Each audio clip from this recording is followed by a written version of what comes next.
आज से 11,000 साल पहले ज़मीन पर बहुत बड़ी सुनामी आई थी, जिसमें एक शहर मुकम्मल तौर पर डूबकर ख़त्म हो गया। कहा जाता है कि ये शहर बहुत ज़्यादा खूबसूरत था, जिसमें बड़ी बड़ी बिल्डिंग्स और महल नुमा घर थे और वहाँ रहने वाले लोग ख़ुद को खुदा समझते थे। वो शहर और उसमें रहने वाले लोग रातों रात एक सुनामी की वजह से पूरी तरह से ख़त्म हो गए। आज इस शहर को एटलांटिस के नाम से जाना जाता है। इस कहानी को आज से 2000 साल पहले एशियन क्रैक के एक फ़िलासफ़र प्लाटो ने लिखा था। उसने लिखा था कि यहाँ रहने वाले लोग ख़ुद को खुदा समझते थे, उनके पास पावर हुआ करती थी और ये लोग यहाँ रहते थे। उनके पास सोना बहुत ज़्यादा मिकदार में था। उन्होंने अपनी किताब में ये भी लिखा कि इस शहर के लोग अयाश परस्त भी थे और अपनी पावर का गलत इस्तेमाल करते थे।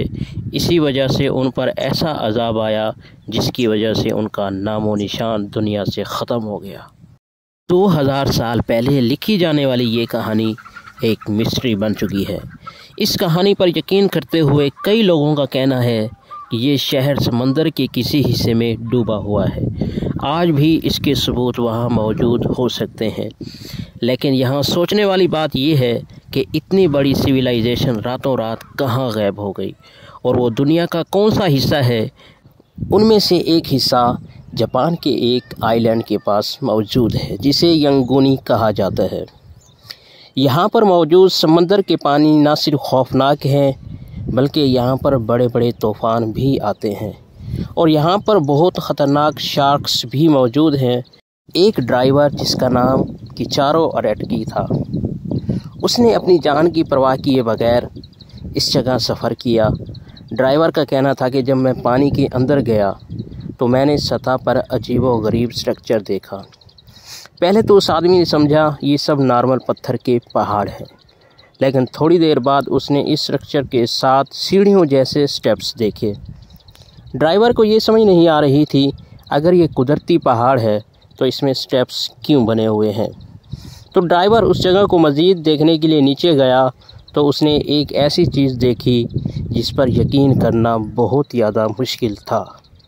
उस स्ट्रक्चर का साइज़ 6 फुटबॉल ग्राउंड के बराबर था और उसकी लंबाई 8 मंजिला बिल्डिंग के बराबर थी।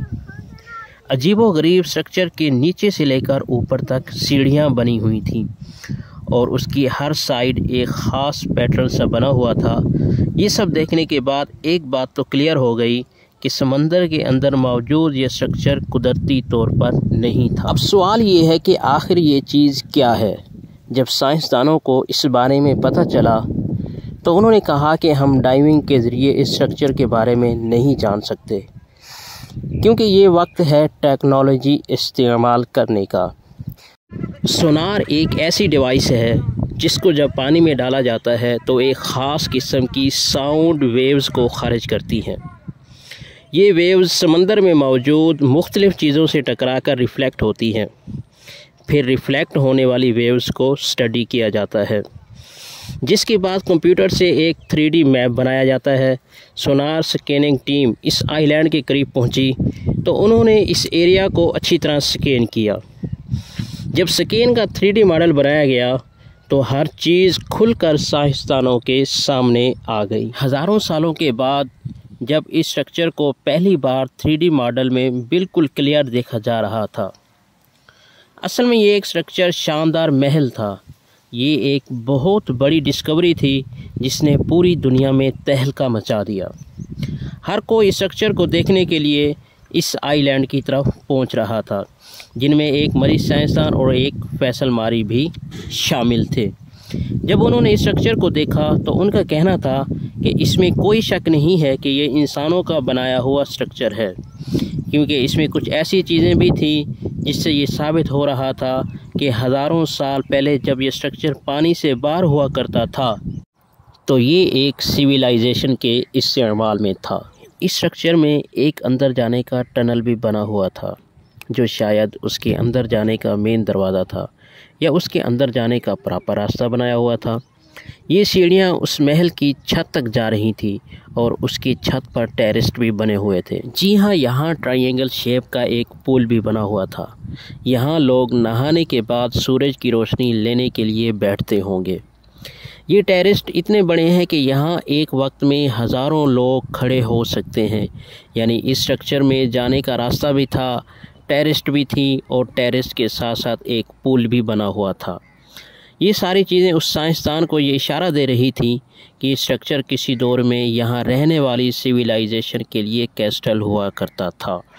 लेकिन उस साइंसदान को अभी भी इस थ्योरी को साबित करने के लिए कुछ सबूत चाहिए थे, जिससे ये साबित हो सके कि वाकई में यहाँ इंसान किसी दौर में रहते थे। इसलिए एक बार फिर से स्ट्रक्चर को स्टडी किया गया और यहाँ से कुछ सैंपल्स को भी कलेक्ट किया गया।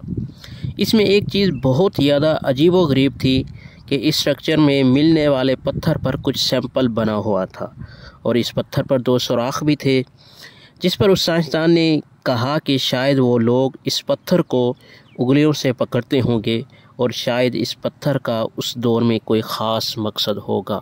स्ट्रक्चर को देखने से ऐसा लगता है कि शायद ये छोटे छोटे पत्थरों से बना है, लेकिन गौर से देखने से पता चलता है ये सारा बड़ा एक ही पत्थर है। इस बड़े पत्थर को तराश तराश कर उसको कैस्टल जैसा बनाया गया। यहाँ पत्थरों से मिलने वाले केमिकल्स की स्टडी से पता चला कि ये केमिकल्स कम से कम 10,000 साल पुराने हैं। यानी 10,000 साल पहले ये जगह पानी से बाहर हुआ करती थी और यहाँ इंसानों की ऐसी सिविलाइजेशन रहती थी जिसका अब नामो निशान तक नहीं है। लेकिन क्या स्ट्रक्चर प्लाटो फ़िलासफ़र का बताया हुआ एटलांटिस शहर है या कोई और? ये सब हकीकत अल्लाह रब्बुल इज़्ज़त ही बेहतर जानता है।